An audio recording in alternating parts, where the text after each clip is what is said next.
Ya Habibi ya Muhammad.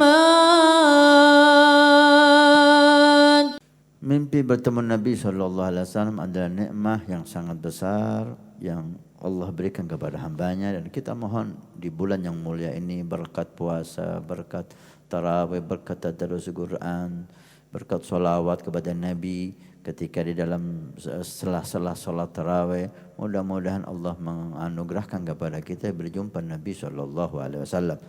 Karena Nabi cahaya, dan ruh kita ketika ingin berjumpa Nabi harus hati kita penuh dengan cahaya, sehingga cahaya dengan cahaya nyambung.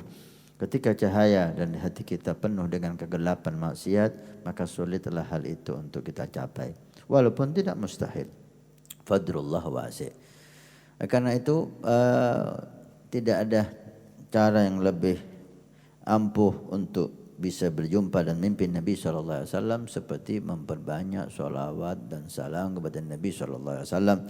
Pernah guru mulia bercerita, salah satu ulama Syria bercerita kepada beliau pada musim haji, berjumpa dengan Siti Habaman di musim haji, dan si alim ini cerita kepada beliau bahwa datang seorang perempuan kepadanya dengan keadaan menangis dan sedih. Ketika mulai redah ditanya, "Ma yubkiki?" Apa yang membuat kamu menangis wahai ibu? Apakah anakmu meninggal? Karena waktu itu ada peperangan. Apa saudaramu, apa suamimu? Kalau bukan itu semua, tapi apa yang membuat kamu menangis sehebat ini? Ternyata si ibu itu mengatakan, "Mundu salasa layali ma ra'aitun nabiyya sallallahu alaihi wasallam fi manami." Sudah 3 hari berturut-turut aku tidak berjumpa Nabi dalam tidurku. Masya Allah. Tangisan ini karena itu, qala na'am, apa dosa saya, apa salah saya. Mungkin saya melakukan hal yang saya enggak sadar itu membuat Nabi murka. Sehingga 3 hari berturut-turut Nabi tidak datang dalam mimpiku. Si alim ini bertanya, "Hal ra'aiti fil manam kulla yaumin?" Apakah kamu bermimpi Nabi setiap hari? Qala alhamdulillah, kata si ibu ini, tidak saya tidur kecuali saya berjumpa Nabi. Kadang-kadang kalau saya tidur 2 kali malam dan siang, dua-duanya saya berjumpa Nabi SAW. Kagum si alim ini, hal itu tidak bisa dia didapatkan oleh si ibu yang tidak nampak keilmuannya. Langsung si alim ini pasti ini gara-gara salawat kepada Nabi. Dia bertanya, "Berapa kali anda salawat kepada Nabi tiap hari wahai ibu?" Qala alhamdulillah, tidak berkurang dari 10.000 salawat. Setiap hari saya tidak kurang membaca salawat 10.000 kali. Memperbanyak salawat adalah cara yang sangat ampuh untuk bisa berjumpa Nabi SAW. Kemudian melaksanakan sunnah Nabi, sunnah-sunnah setiap harinya, makan, minum, tidur dan seterusnya. Kemudian mencintai ahlul bait Nabi, berbuat baik kepada mereka, mengundang perhatian Nabi SAW seperti sabda kata Sayyidina Abu Bakar Siddiq, curi pandang Rasul SAW dengan memperhatikan salah satu dari ahlul bait Nabi SAW, dan kemudian pikir umat Nabi. Ikutlah memikirkan tentang umat Nabi dengan mendoakan, dengan berdakwah dan hal-hal yang lain, karena Nabi sangat cinta dengan umatnya. Maka ketika kita ikut mencintai umat Nabi, ikut memikirkan umat Nabi, pastilah beliau akan senang dan bangga kepada kita. Mudah-mudahan Nabi ridho kepada kita dan datang dalam mimpi kita. Amin ya rabbal alamin. Kita kembali kepada nas hadis. Man ra'ani fil manam, siapa yang berjumpa aku dalam tidur, fahuwa haq, maka itu adalah aku. Karena syaitan tidak bisa menyerupai aku. Yang pertama, Nabi mengatakan berjumpa aku hanya Rasulullah dalam hadis ini, yang mendapat jaminan bahwa syaitan tidak bisa menyerupai hanya Nabi Muhammad.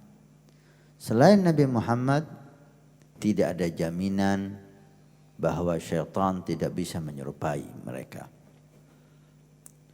Dengan penuh kehormatan kita, ta'zim kita, cinta kita kepada aulia as-salihin, tapi kita kembali kepada syariat, kita kembali kepada hadis. Jaminan dari Nabi hanya beliau sallallahu alaihi wasallam. Selain Nabi, siapapun dia tidak ada jaminan bahwa itu hak. Artinya kita bermimpi siapapun, baik itu ulama, baik itu aulia, maka mimpi kita jika mengandung perintah, mengandung ajakan, hendaknya kita timbang hal itu dengan syariah. Jika tidak melanggar syariah, tidak bertentangan dengan syariah ajakannya, apalagi fi dhimni syariah, bermimpi bertemu guru mulia kita disuruh sholat tasbih umpamanya. Ini sholat tasbih walaupun tidak disuruh guru mulia, itu adalah sunnah Nabi SAW. Artinya ajakan beliau di dalam mimpi sesuai dengan ajaran Nabi SAW, maka silahkan Anda ambil. Silahkan Anda ambil. Tapi jika mimpi kita berjumpa siapapun mengandung ajakan, mengandung perintah yang bertentangan dengan Nabi SAW, maka itu syaitan yang menyerupai orang saleh tersebut. Apakah bisa syaitan menyerupai wali, Habib? Wallahu a'lam. Yang jelas ajakannya, perintahnya bertentangan dengan Nabi. Dan jaminan dalam hadis itu hanya Nabi SAW. Bahkan Syekh Ali Jum'ah sangat indah sekali punya pendapat bahwa jaminan berjumpa Nabi itu hanya melihat, bukan mendengar. Artinya Nabi mengatakan dalam hadis itu, man ra'ani, bukan man sami'a maqalati. Siapa yang melihat aku, bukan siapa yang mendengar sabdaku. Apa bedanya dua kalimat ini? Hadis memang mengatakan man ra'ani, siapa yang melihat Nabi, itu Nabi. Tidak ada khilaf, syaitan tidak bisa menyerupai. Tapi siapa yang mendengar suara Nabi, dalam mimpi itu dia tidak hanya melihat Nabi, tapi dia mendengar suara Nabi. Maka suara Nabi pun dalam mimpi kita timbang dengan syariat Nabi. Kenapa? Karena tidak ada jaminan syaitan tidak bisa menyerupai suara Nabi. Jaminannya hanya melihat, man ra'ani, siapa yang melihat aku. Bukan man sami'a gauli, siapa yang mendengar suaraku. Maka jika perintah Nabi pun, suara Nabi dalam mimpi itu menyuruh kita sesuatu hal, ketika kita timbang perintah itu, kita sodorkan ke syariah, bertentangan dengan syariah Nabi sendiri, maka bisa kita putuskan Anda memang melihat Nabi SAW, tapi suara yang Anda dengar bukan suara Nabi. Kenapa kok kita bisa yakin? Naam, karena tidak mungkin suara Nabi yang dalam mimpi Anda bertentangan dengan syariat Nabi SAW. Jika bertentangan, maka yang didahulukan syariat Nabi. Tapi jika suara Nabi mengajak Anda untuk takwa Allah, ada seorang pemimpin Nabi SAW dan Nabi mengatakan dalam mimpinya, ittaqillah, takwalah kamu sama Allah. Ini Anda melihat Nabi dan Anda mendengar suara Nabi. Karena perintah takwa sangat menyatu atau sama atau sejalan dengan syariat Nabi SAW. Apalagi suara, kalimat, ajakan selain Nabi SAW. Walaupun pendapat ini ditentang oleh sebagian ulama, tapi pendapat ini saya kira bermanfaat untuk orang yang bermain-main dengan mimpi Nabi Muhammad. Banyak di akhir zaman ini kita dengan mimpi Nabi. Tayyib.